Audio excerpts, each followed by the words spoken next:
Go ahead, Stan.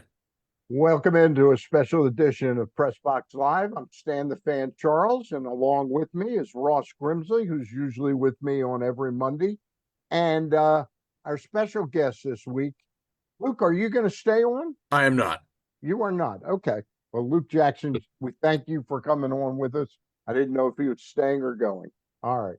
And our special guest, his name is Mason up there, but he's actually Mason Surhoff's dad, and that's Oriole Hall of Famer B.J. Surhoff. He joins us to talk about his life, a lot of his life after baseball, which is surrounding Pathfinders for Autism, an organization he and his wife Polly founded 25 years ago. And BJ, we're going to get into a lot of detail about how you founded that organization, why you founded it. A lot of people know that, but we'll get into that in just a minute. I know you don't follow the Orioles as passionately as you once did when you worked for the club, but can you speak to having a team that you playing on a team that you thought was going to be pretty good and had a really disappointing year for a variety of reasons? Are you talking about this year's team or 1998 and 99? I'm talking about, I guess the two are a little bit similar, but this was a stinker of a season. Yeah, and I'm not less passionate about it. I'm just not as close to it. Yeah. And obviously they had a couple real good years after some real down years, and did a good job drafting and accumulating some good talent. But health is first of all, people don't talk about it enough, how part of being a good player and a good team is you got to be able to post. Yeah. And you got to be able to have guys healthy. Obviously, you need depth now more than in the past, because guys, they just seem to, there seems to be more serious injuries than in the past. And you're going to need, what, 20 plus pitchers a year if you or more. Yeah. So, when your best players go down, and I know some of their top players were down. Adley was down. Westberg was down. Gunnar was down for a little bit. So, that's a pretty big chunk of their lineup right there. Yep. So health starts, and having what looks like some of their better players. And again, I'm not really as familiar with it, but two of their better pitchers were out for the year last year, and then coming in, now they're back pitching a little bit. So, and you lose a top of the line guy, so that everybody else moves up a little bit. And I think they were counting on Grayson too, and he hasn't pitched. So, that all adds up. And I think Mateo was out to start the year as well. Yep. So health is a big deal. And I don't think people talk about it enough, how over time, there's a lot of good players, but great players, there's luck involved being healthy too. And great players have a tendency to be on the field a lot.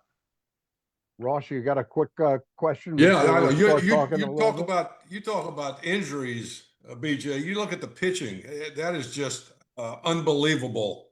The injuries that are accumulating on every team, and you're right. You need a 25 man pitching staff, and that's reaching down in your minor leagues in AAA and AA. So, and not much is said about that. And I think most baseball people know the problem.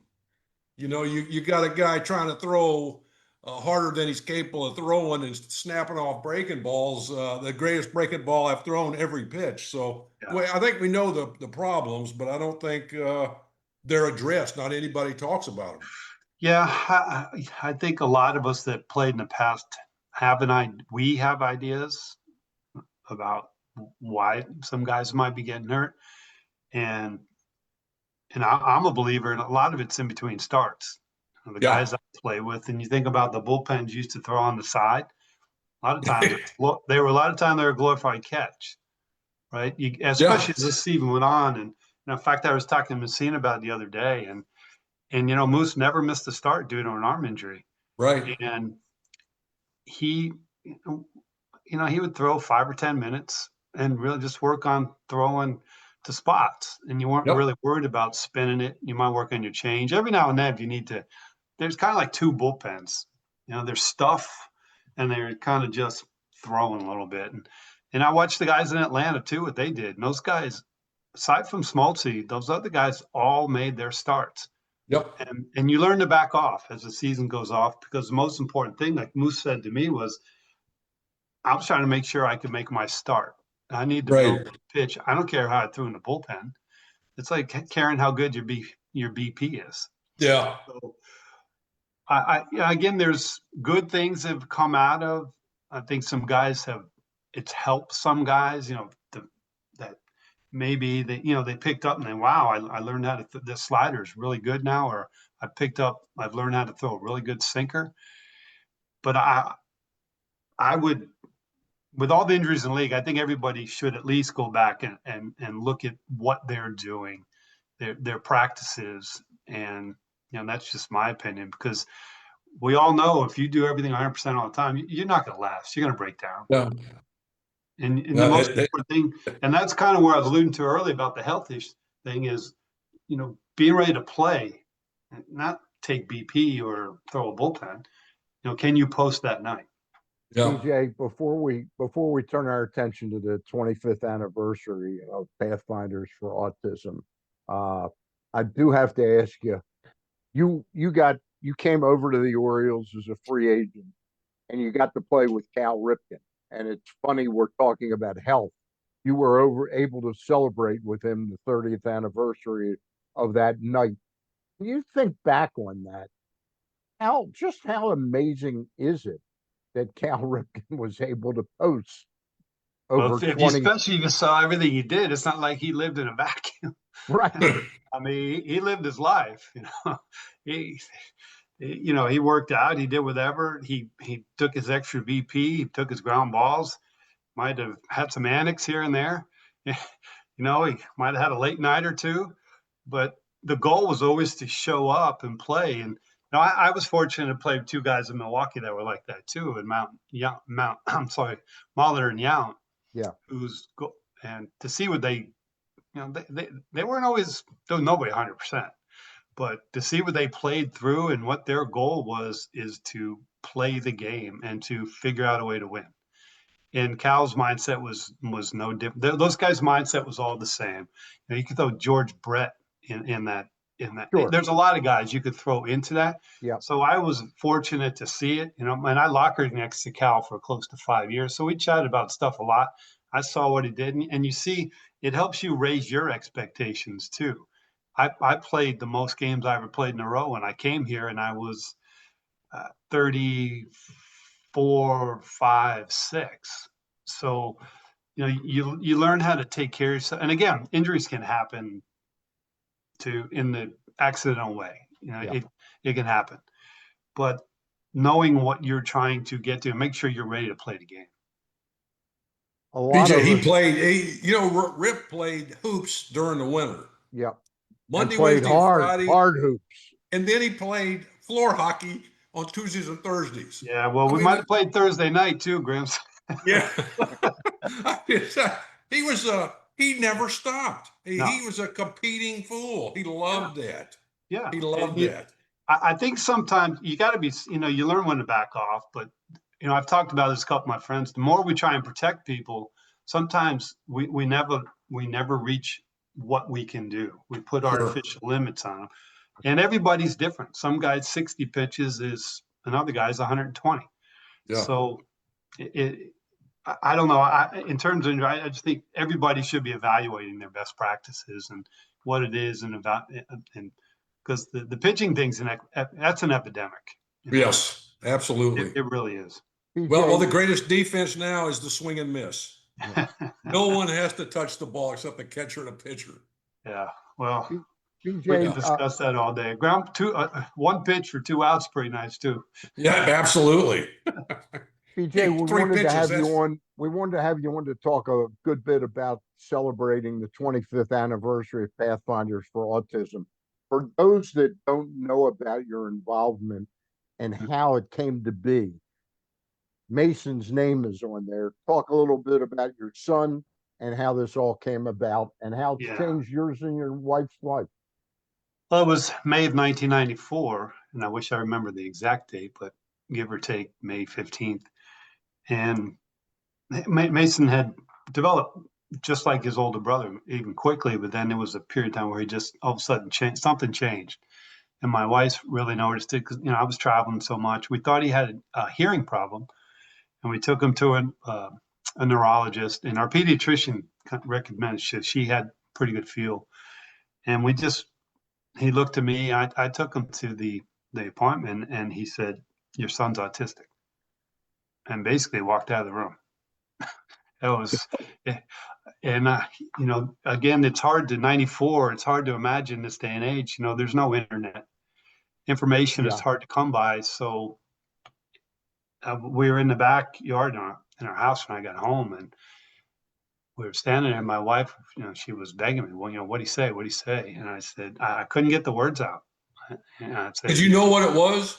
No. Well, we looked it up, but no. He said they say he's autistic, and she's got a million questions, and I don't have the answers. And it's a pretty helpless feeling when, first of all, someone has told you there's something wrong with your child.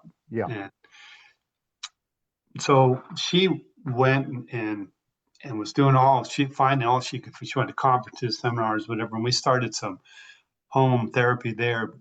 And when I came here in 95, I had my best year. I was a free agent. I'll get all into that. There was a lot of why I came here. Yep. Part of it. Yeah, I wasn't looking to leave Milwaukee. We had a great life there. I enjoyed playing. It was a great place to play. And we thought there would be more services and better. One of the reasons for him to be here. And so my wife had met with a bunch of parents, and they had started a support group. It's nice to know others are going through the same thing. You're not alone. So in 2000, and again, I get a lot of credit for founding it. I really had nothing to do with it. It was a group of parents, about 12 parents, that decided we want to try and help others. And what can we do? And this was once you got to Baltimore? This is 2000. Well, they were meeting in like 98, 99. Okay, 2000, so you're in Baltimore. Yeah, we're in Baltimore in 1996. Right. And we wanted to figure out, what can we do right now? We had about $100,000 to deal with. And we started out this online database to try and help people reach out that needed information, to let them know they weren't alone. And there was others going through what they were going through. And we started with no staff at all parent working board. Yep. And we added one, we added another. We're up to 8 staff, some self-advocates. My son actually works out there 1 or 2 days a week doing data entry. So the organization has grown, and we operate in Maryland only, state of Maryland. And our very simple mission is to help those affected by autism and their families, period. That's it, to help them get the information they need to try and go on with their life and make their life a little better, get and go where they need to do. And as every organization does, we've morphed. The state police called us and asked us to train their cadets in the academy on dealing with people with intellectual disabilities. And from there, that program has grown to, we'll train over 150 law enforcement trainings this year on how to deal with people with intellectual disabilities. For example, a mock traffic stop. Yeah, people get pulled over, and the police learn a lot too. What markers, what to look for, and realize, okay, it's not really a threat. What's going on, and just give them some background of because we're trying to avoid something really grave happening. And that does happen. You read about it in the news. Yes, it has happened, and we can't expect the police to do anything with everything if they don't have any training. So, and then it helps the people, because many people on the spectrum drive. And they panic, they don't really know what to do, and they might have mannerisms or flap, and to let the police know, okay, I've seen this, I know here's what I can do to try and de-escalate. And many on the spectrum also elope, and so we've trained people. So when they elope, they have a tendency to gravitate towards water. Recently, there was an incident down in PG County where a young man eloped, and there's a special task force that got up in a helicopter, and they went to the closest water with infrared cameras, and they found the young man. And we train those people in how to help find them.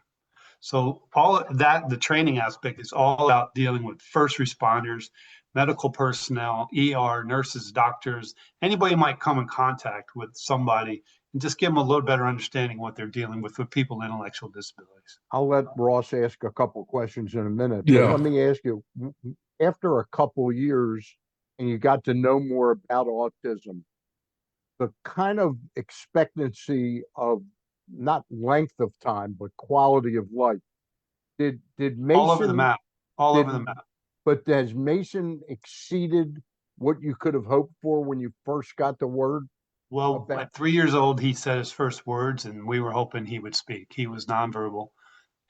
But we also found out at that time he was hyperlexic. He had been reading since, I don't know, 2 years old. So we had this little magnetic letterboard, and I asked him to spell a word, and the first word he spelled out, he was under 3, was the word education. And so he is one of those that has he's a savant. So Right. he understands and remembers things, and I could get him on here, and he would just blow you away. So many have other afflictions. Some are afflicted with MR or other physical. So my son, you wouldn't, if you saw him, all right, there's nothing wrong with him physically. Right. He's big, he's strong, but a lot of it is in social interaction. And he works a few different jobs, and he's taught himself the Dewey Decimal System. He loves being a librarian, and he also loves, and there's many of them doing at our office, doing data entry work that a lot of people really don't want to do, and he just plows through it. So there are many that are capable of doing stuff and trying to help people understand and get information and navigate the school system and all the things they need to do. Ross, you got a couple Yeah. questions? I got a ton. I've spent the last 3 days reading about this, BJ. Oh, let me. There's a lot out there. Oh, it's unbelievable. I have a nephew who's Down syndrome, and I remember when he was first diagnosed. He's 53 years old, Right. and he was diagnosed back, 20 something years ago, and that was devastating for the family. Yes. And it was even 20, 50 years ago. That's amazing. But anyway, you mentioned something about the kids gravitating to water. Yeah. I think I saw something that I think that they wander, they elope, like you said. Yeah. That is, what are some of the dangers? Well, come along with, if they're not water safe, they're right. unfortunately A lot of drowning, I understand. Yeah, a lot. Unfortunately, 2 summers ago, there was a couple of drownings on eastern Baltimore County over Middle River, Dundalk area, and none of them. So that's another thing we do. We help teach water safety, and we give scholarships to people. It's not to be a swimmer; it's to be water safe. My son's been in the water since he's been a baby. My kids were all swimmers. My wife swim. We've always had a pool, so he's very, very comfortable in the water. Not everybody is. So we train people how to teach people on the spectrum to be water safe. That's another thing that we Right. BJ, is the fact that he's good in the water, does that mean he's less attracted to it? No, he loves the water. He's in the water every day. Okay. He swims almost every day. Okay. He swims Special Olympics. He swims at a pool. We call it getting the junk out. It's he just loves being in water. He'll swim for an hour and 20 minutes and he's doing his own thing. He's bobbing, he's swimming underwater, he's self-talking, he's having a blast on his own. That's And great. he'll bob in this ocean surf for hours at a time if you let him. But he's a very strong swimmer. Let's look at some of the facts about Pathfinders for Autism. Since you started it, you've supported more than 227,000 individuals statewide, including over 123,000 families, providing life-changing resources, safety training, and opportunities for judgment-free recreation. Right. Where is the group now? Are you constantly looking for new markers that you can impact? So where we are at our 25th is we came up with this program. We actually use data and looked to see where our clients or people, our families were coming from, and where they're resourced and where they're under-resourced. So Yep. we've identified 5 areas. So we're very, very strong in metropolitan Baltimore County and Howard County, Carroll County, Harford County. So there's areas of the state that don't have as much. For example, Western Maryland, we're doing what's called a community connector campaign. So we're going to hire people that work for us that are trained professionals that are from these communities. So, a lot of times, sometimes people don't welcome outsiders as well. So outside, for example, the Hagerstown area might be where that person's from. And that person's going to work for us. And we have a relationship there, but we want to enhance them and build on them and build the trust of the families and help them and find out and provide more events for them and hopefully more resources for them. And so the goal is to have 5 of those in the next by 2030. And that's what we've been raising money for this 25th campaign, is to fund this, because our goal is, we know everyone's not going to take advantage of it, but our goal is to be accessible to everybody and their families in the state to what we do. So this is the new community connector campaign. Correct. And you're attempting to raise $1.8 million. Right. How are you going about that? Well, we've had this program we are in the middle of it. We have what's called the 25 for 25, where we're trying to get 25 people to give us $25,000. Trying to get 5 people to give us $50,000. And if you do that math, that's about 625. We've exceeded the 50 for 50. But we're still working on the 25 for 25, and we got a couple that were even bigger than that. Yep. People, and so we've had a bunch of events as well. We're in a really busy time. We had a walk down in Assateague to serve down there. We're really trying to build up on the shore. We raised about $20,000. We just had our 15th annual run walk at the zoo, where we had 1,447 people there. And afterwards they get to go in the zoo, and that raised $170,000. That's fantastic. And we had a poker night. We raised $20,000 with just 40 people. And so hopefully that's something we'll do. Coming up, we have 3 events, or 4. Well, I'll take that back. We have on the 16th, we have a Smoketober, we're calling it. It's at the Humidor in Cockeysville. So it's a cigar tasting, whiskey tasting. There's good food and other stuff like that. And all this you can see on our website, pfa25.org. But we also have PFA25.org. Correct. Right. Okay, go ahead, BJ. And we also have what's called third-party events. There's 3 CrossFits locally that do what's called Lift for Autism. They have 3 days. One's over in Perry Hall, one in Hit Plus in Timonium, and one in Jessup. So and then we have in October 9th, Glendon Cares. So a bunch of business owners in Glendon from 2 to 8 on the 9th. If you're visiting their restaurants or shops, they're going to give us portions of their proceeds to us. And then we wanted to come up with a big thank you and a big event. And so we're putting on a concert on November 6th in the Hippodrome's M&T's Exchange. I don't know if you've been in the venue. It's beautiful. Yeah. And it's a sponsored only event with 400 people only. And we have the Goo Goo Dolls coming in. That's fantastic. Yeah. That's great. And we're selling sponsorships to that. The only way, per how it all works, we can't sell them publicly. It's all through sponsorship. Those are the terms of the contract. And that should be a really cool event. We'll have a little bit of program about what we do, who we are, and then we'll have a little reception area. There'll be some select people that that really were generous would get to do a little meet and greet, and then we'll have the concert. There'll be 90-minute concert where the venue's beautiful, and like I said, it's only 400 people, so it's a real intimate setting. And then that'll be a good time. Yeah. It will be. It will be. before I give you back to Ross for a minute, is there something coming up? Is that the event Palmer's going to be at, or is Well, that we have another event? Palmer Cakes will be at. We're having what's called a chairman's reception.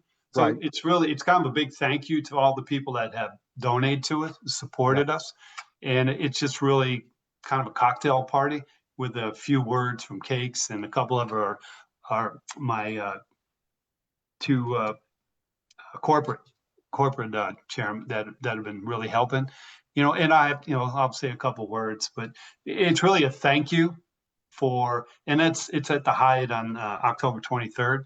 And Beautiful Cakes, space. Cakes deals with this as well. Cakes is very intimate. His wife's son, his stepson Spencer, is on the spectrum, and we've talked about it a bunch, and he's very in tune with what's going on, and he's been very supportive. He's always wearing the crossword, the puzzle piece on, the symbol that a lot of people recognize, and he's been an advocate. He's been a huge advocate for us.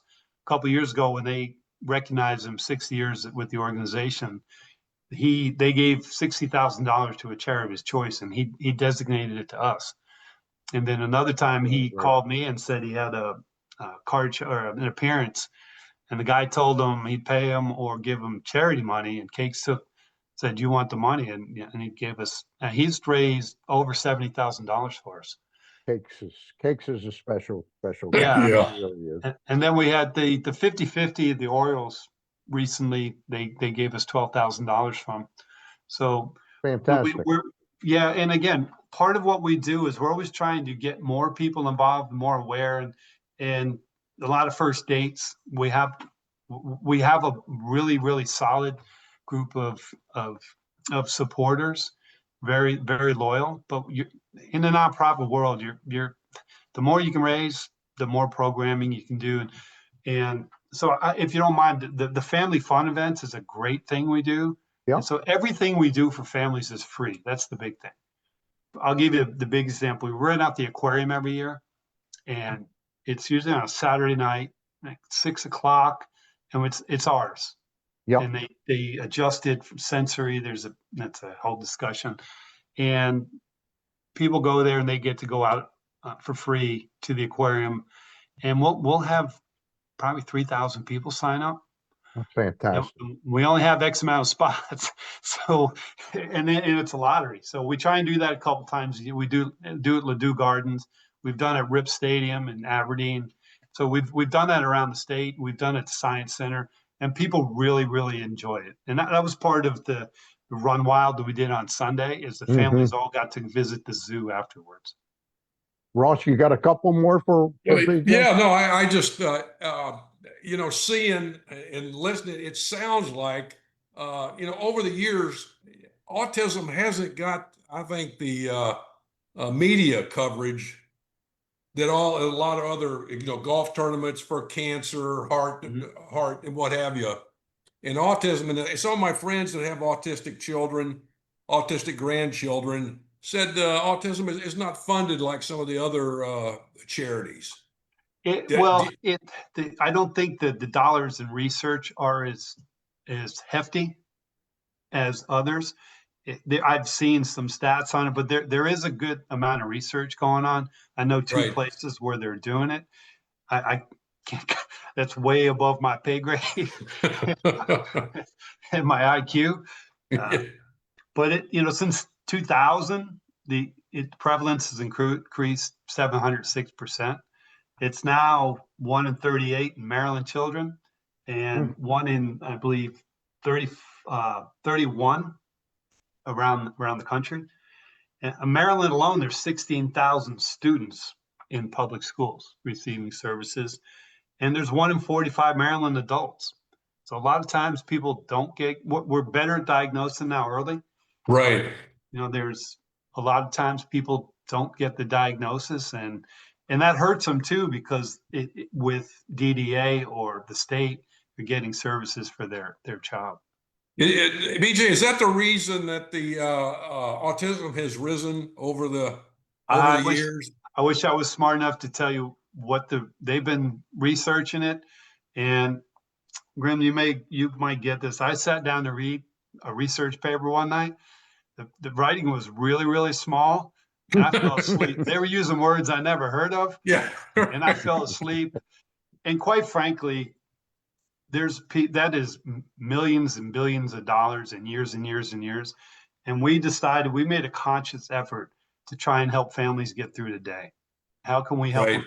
If we can improve their life this much better and create awareness in the community and get a better understanding for people, that's what our goal is. It's a life-changing thing. Yes, It's it is. for the families, and I can only, as a family member and not a parent of somebody, that is just amazing. And it takes a family to pull together and get it done, and it's a lot There's of no work. doubt. No, you're not doing it by yourself. I can tell you that. No. And there's obviously some are way more severe than others. Yeah. We're very lucky. My other kids are all deep in his life.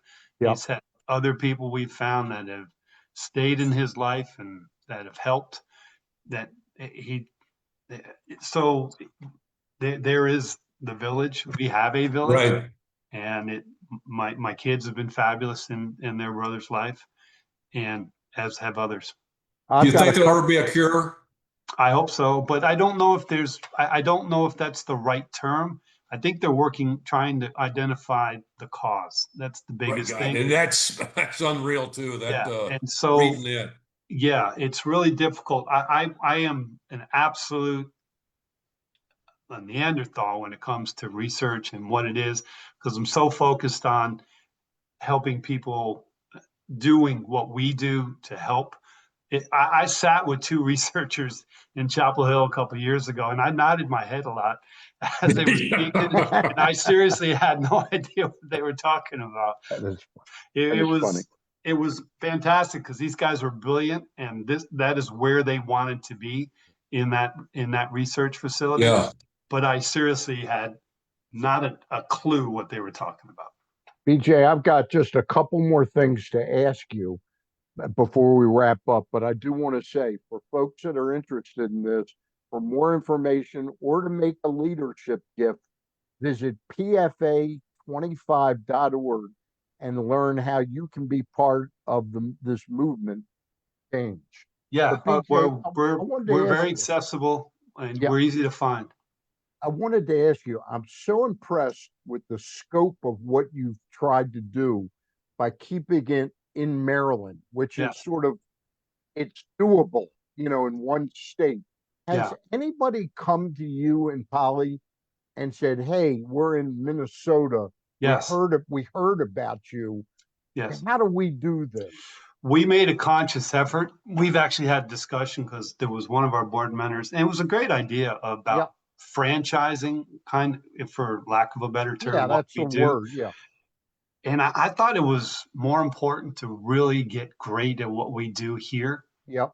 And when we have gotten calls, our staff from other parts of the country with questions, maybe they're moving here or they reached out, and they will help those people.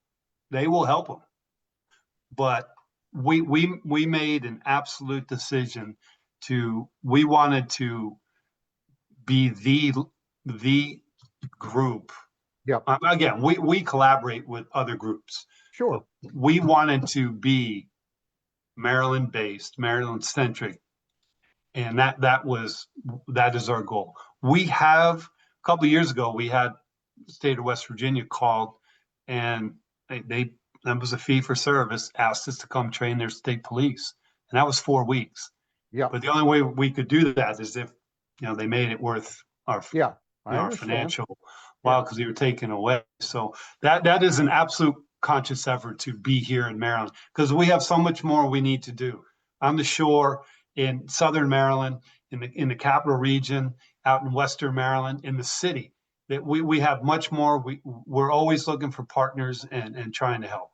But like when we started Pressbox, the newspaper and the website, we were looking for people that were doing what we were doing in Pennsylvania or in Utah or anything.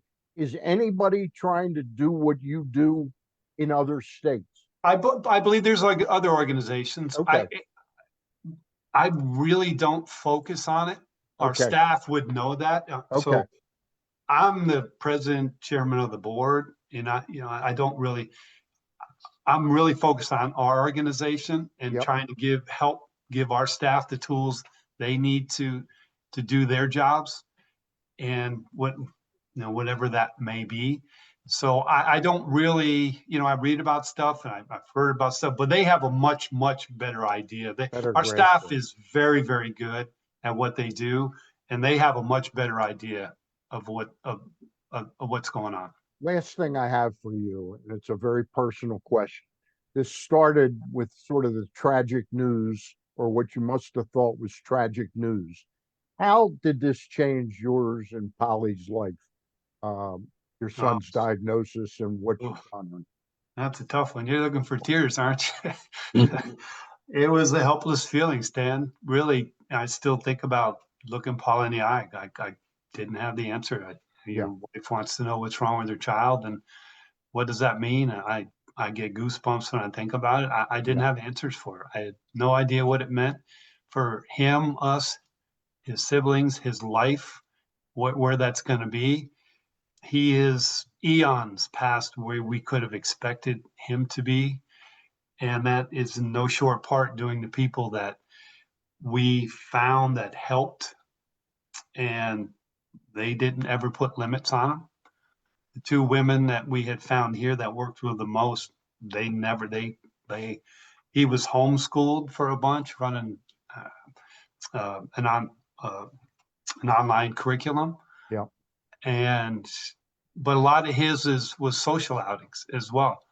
My wife always kept him involved with, if she was going to the ballpark, he came to the ballpark. Mhm. Again, he didn't always, there was times when there was just events where, it was too much. Yeah. But recently he went to his first concert, which we would have never thought, because it really bothered him. And he stood up for 2.5 hours and cheered Katy Perry.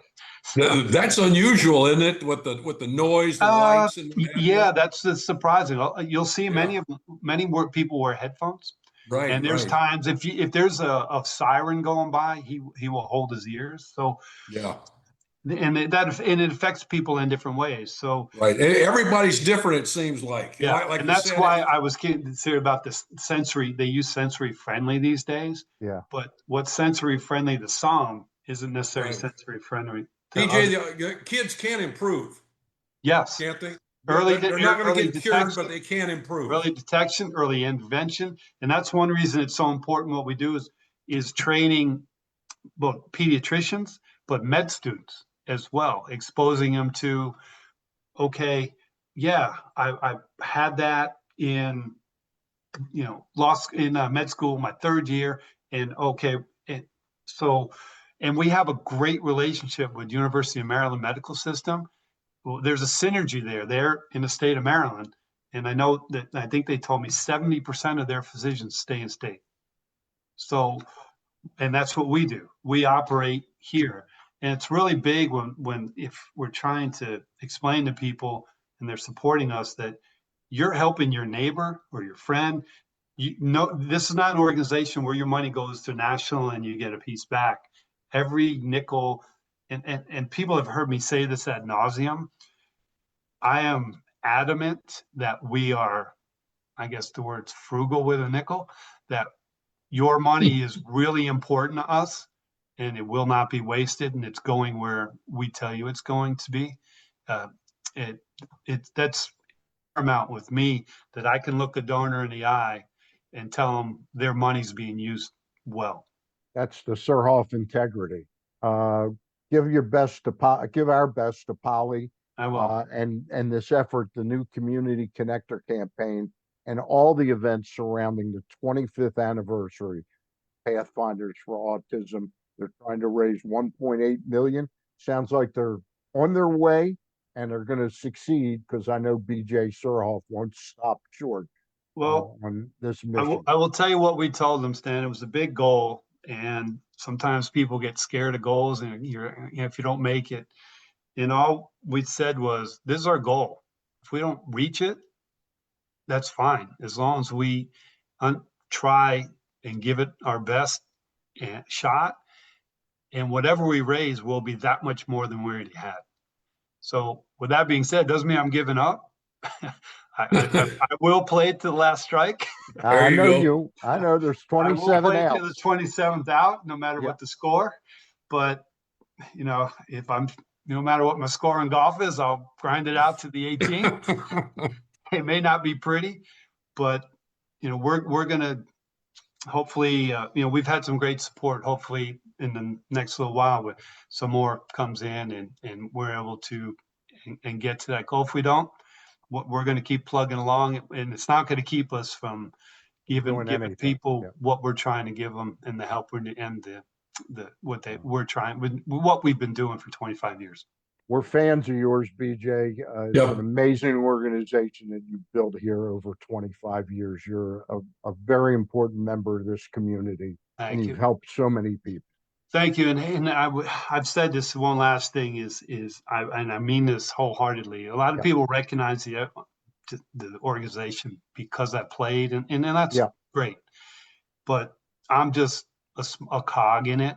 Our staff is fantastic. The board's been great, and I get a lot more credit than I should. I really, you know, we're all this team, this organization has done a great job, and it's really important that the staff knows that how good they, because the staff's very good.